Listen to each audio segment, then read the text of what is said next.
The 7 basic emotions of anger, contempt, disgust, fear, happiness, sadness and surprise are easily revealed but not so easily disguised. Ultra-quick, fleeting facial expressions have come under the microscope, and Dr. David Matsumoto joins us to explain how identifying these micro-expressions can help us in our personal relationships. Good morning, David. Morning. Good morning. How did this micro-expression, it's kind of self-explanatory, I suppose. It's a fleeting expression, isn't it? How did the study of it come about, though? Well, the study of microexpressions came about by accident. My colleague Paul Ekman was examining videotapes of depressed inpatients who were given weekend passes at the time. This is 30, 40 years ago. And unfortunately, some of them went and committed suicide, even though during the interviews, they're asked, are they going to hurt themselves? So if anyone said yes, of course, they would not get a pass. But some of them who said no then went and tried to hurt themselves. And Ekman's job was to try to examine the interviews on videotape to see if there was any nonverbal clue that they were emitting that betrayed the fact that they were lying during the interview. And what was discovered? Only by slowing it down? Well, you know, they looked at the videotape, and at the time it was film, right? And they looked at the films repeatedly, many, many times. And actually, it was discovered by accident when they just started to look at the film one frame at a time. And they saw expressions that went on the face, on and off the face, in perhaps 2 frames. And okay. at the time, it was 24 frames a second. Yeah. So it's 2 24ths or 1/12 of a second expressions that were occurring. That's rapid. So can you? Do you necessarily need that technique, therefore, to discover it? Do you have to film someone, therefore? Well, we train people right now to be able to detect these things in real time online when they're interacting with each other.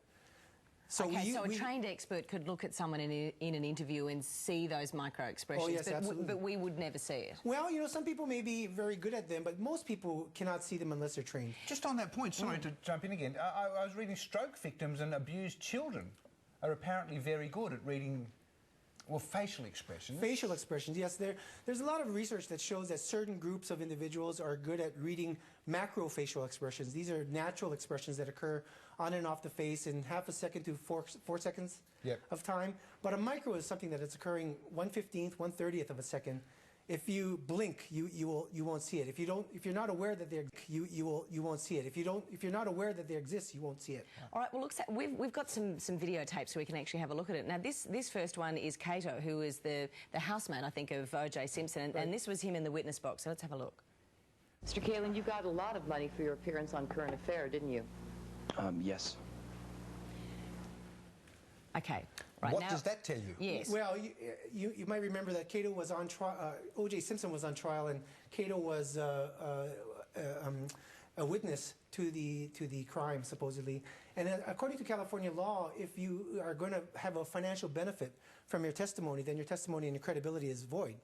It just so happens that he had signed a book deal, and Marcia Clark, the prosecutor at the time, had known this. And so she's now questioning him about this. So it's a very hot and heavy discussion for him. And he shows a very quick micro-expression that maybe your audience could see. He screwed his face up? Yeah, here it is in slow motion. There it goes. Oh, yeah.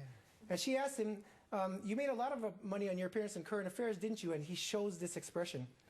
And what does that say? Well, that happens to be the classic expression of disgust.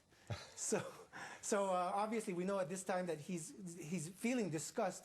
He's appalled with himself, is he? Well, you see, that's a really good point. We know from a micro-expression that he's feeling an emotion, but we cannot make an interpretation about what it's about. It may be that he's feeling it about himself. He may be feeling disgusted at Marcia Clark. He may be feeling disgusted at the book publisher for giving him the book contract at the time. Right. So you can't tell the cause necessarily, but you can tell that there's an emotion there. It's interesting, you mentioned this is the disgust is the emotion. The 7 basic emotions, anger, contempt, disgust, fear, happiness, sadness and surprise. I would have thought that contempt and disgust are 2 very closely associated emotions. How do you tell the difference? Oh, they're very closely associated emotions when they occur. In our normal everyday lives, because you remember, oftentimes some things occur and these occur in sequence. So sometimes we become disgusted at something and then we become contemptuous about it. Yes. But when they occur on the face, we can see them very clearly as different signals. Really? Yes. Wow. All right, now tell us about the next lot of vision that we've got. Sure. This was a test case, wasn't it? This was a subject in one of my colleagues' experiments. She is a member of a group that is ideologically opposed to another group. She's given a chance to steal a check that is made out to the other group or not. then she either did it or not, and then she's interviewed by some people that look like some officers with some very official-looking uniforms on. All right. And they're asking her about whether she stole the check or not. Okay, let's have a look. Did you remove the check from the envelope? No, I didn't. Is there anything else you wish to tell me about the check or what you did? I looked at the check, and it is to the campaign of George Bush. I don't support him. So she shows two very distinct micro-expressions during that very quick I didn't see clip. any. Yes. One of them is an expression of fear when he says, "Did you steal the check or did you do anything with the check?" And when she said no, she flashes, here's a slow motion of it, she flashes fear in her brow. There it is.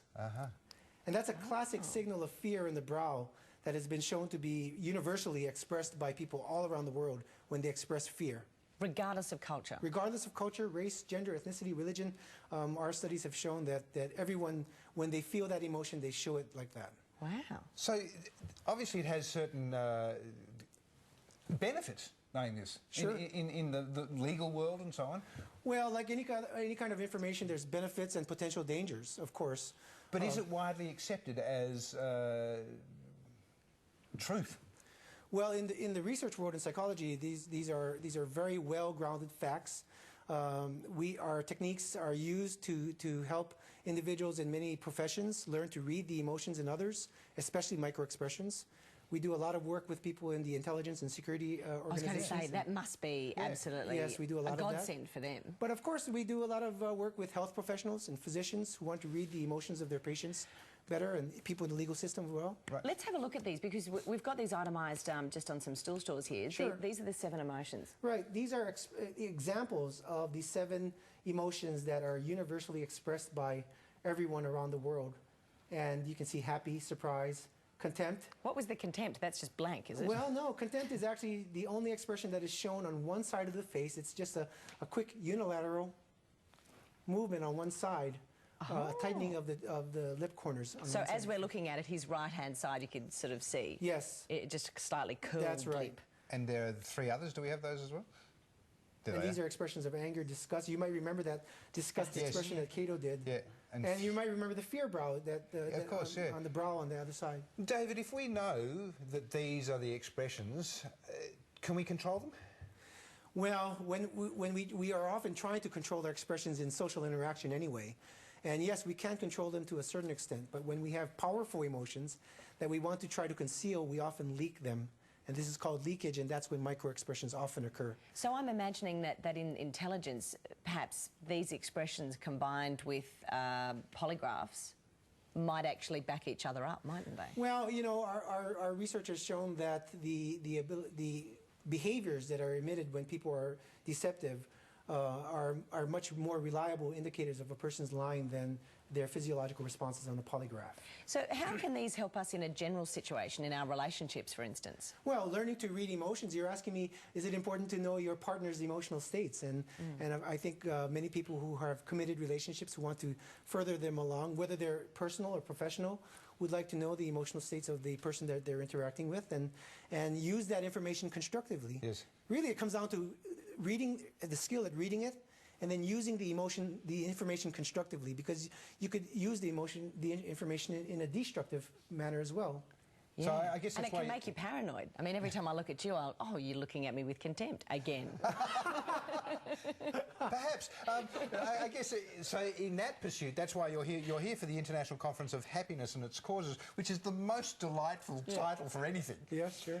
And so you are conducting workshops, is that right? I'm giving a talk on Friday after His Holiness the Dalai Lama gives a talk, and I have a talk after his on the varieties of happiness, because I study many different types of emotional reactions.